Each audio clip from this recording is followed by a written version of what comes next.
મિત્રો સ્વાગત છે ફરીવાર અમારા એક ગુજરાતી નવા વિડીયોમાં.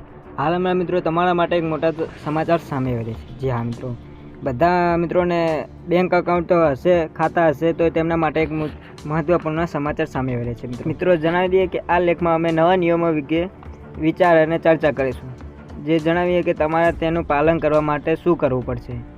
મિત્રો જો તમે બેંક ધારક છો તો આ માહિતી તમારા માટે ખૂબ જ મહત્વપૂર્ણ છે. જી હા મિત્રો, તો આગળની તરફ તમને જણાવી દઈએ કે ખાતા ધારકો વધુ 4 નિયમોની નોટિફિકેશન કરી શકે છે. ડિજિટલ જેવા ટ્રાન્ઝેક્શન પ્રોત્સાહન માટે આ નવા નિયમ પ્રોત્સાહન કરવામાં આવ્યા છે. ઓનલાઈન છેતરપિંડી રોકવા માટે સુરક્ષિત નવા નિયમ પગલાં લાગુ કરવામાં આવ્યા છે. તો મિત્રો ઓછો ટ્રાફિક ધરાવતી બેંક શાખાઓ બંધ થઈ શકે છે. ગ્રાહક સેવા સુધારવા માટે નવા નિયમો લાગુ પડશે, તે જેમને મિત્રો આગળના વિડીયોમાં તમને જણાવી દઈશું. મિત્રો આ છેતરપિંડી માટે તે નાની બેંકો હશે તે બંધ થઈ જશે, તેમાં ખાતા હોય તો તમારે સાવધાન રહેવું મિત્રો.